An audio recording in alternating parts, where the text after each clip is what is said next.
Bwana, mambo vipi? Mimi naitwa The Real Abdul Farid Garincha na hii ni Sports Empire. Leo naenda kukupitisha kwenye matukio makubwa matano ambayo yameteka hisia za watu wengi kwenye nyanja ya michezo nchini Tanzania. Swala namba moja ni tukio la Pamoja CHAN ambalo nchi ya Tanzania, Kenya pamoja na Uganda waliandaa michuano hiyo ya CHAN kwa wachezaji wanaocheza ligi za ndani.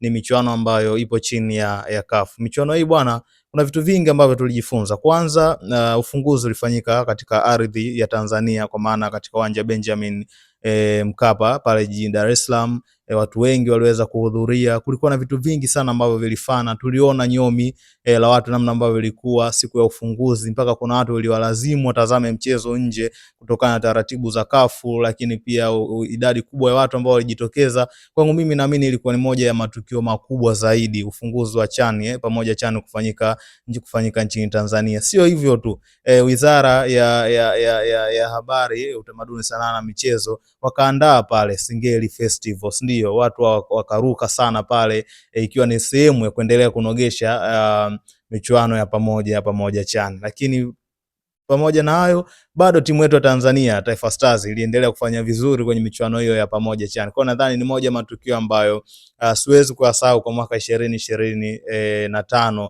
kwenye swala la michezo.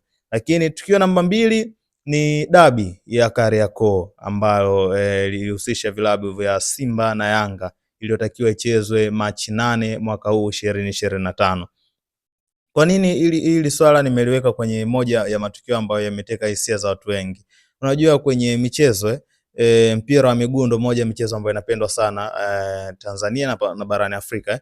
Yes, kwa kiwango kikubwa. Sasa na unapozungumza mpira wa miguu Tanzania, huwezi kuacha kutaja timu za Simba na Yanga. Sasa dabi yao, kutokana na kile ambacho kilitokea, mchezo ukashindwa kufanyika. Kuna vitu vingi sana vilitokea baada pale. Maneno mengi yalizungumzwa. Tukaona hao wanatoa kauli kwamba sisi hatuchezi, hawa tunacheza, au wakawa hivi. Kila mtu kawa sasa kukawa kuna matamko, kila siku wanatoka matamko, hao wametoa tamko hili. Swala likuja likawa ni kubwa kwa kiasi fulani, mpaka kaja kutokea klabu kutoa mapendekezo kwa TFF.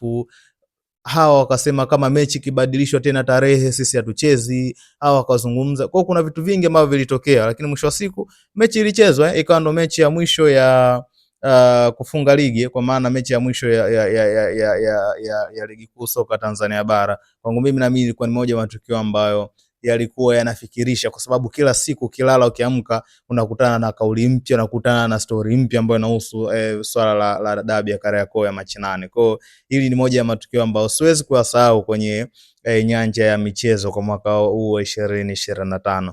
Lakini swala namba 3 ama tukio namba 3 ni mnyama Simba Sports Club kufuzu hatua ya finali, kutinga hatua ya finali ya kombe la shirikisho barani Afrika, baada ya watani zao misimu miwili nyuma kufika hatua hiyo, nao wakafanikiwa kufika finali.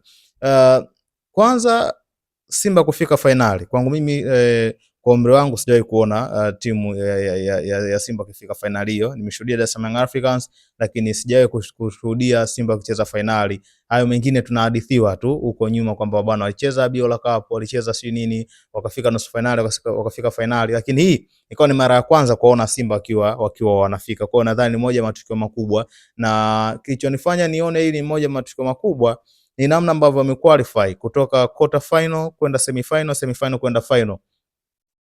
Mchezo wa kwanza walipoteza goli 2-0 hatua ya robo finali, Simba dhidi ya Al Masry.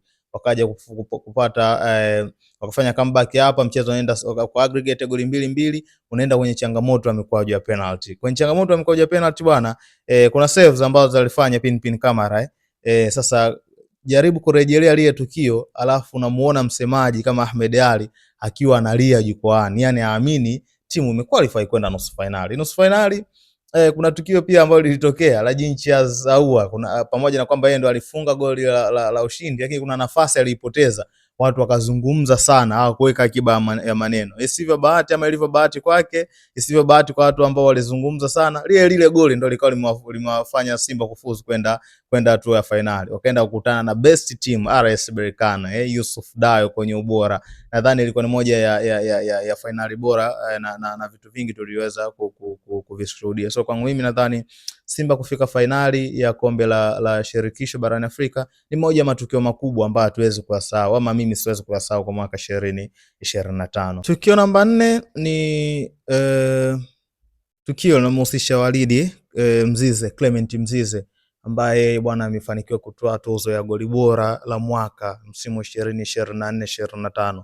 Kwangu mimi nadhani ilikuwa ni moja matukio makubwa sana, kwa maana ya ni Mtanzania wa kwanza anaingia kwenye rekodi hiyo ya kuwa Mtanzania wa kwanza kufunga goli bora barani Afrika. Ukiacha na Pape Ousmane Sako ambaye yeye alifunga akitokea klabu ya Simba, lakini sio raia wa Tanzania, kwa maana huyu ni raia wa Senegal. Lakini tunapomzungumza Clement Mzize ni raia wa Tanzania, lakini pia aliweza kufanikiwa kufunga goli hilo akiwa anatokea pia kwenye klabu ya Dar es Salaam Africans ambayo ipo Tanzania. So kwangu mimi ilikuwa ni moja ya matukio bora zaidi kuona yakiwa yanatokea kwa mwaka huu wa 2025. Lakini tukio namba 5 na la mwisho ni taifa la Tanzania kuingiza timu 4 kwenye michuano ya kombe la shirikisho, kwa maana timu 2 kombe la shirikisho na timu 2 kwenye kombe la klabu bingwa barani Afrika.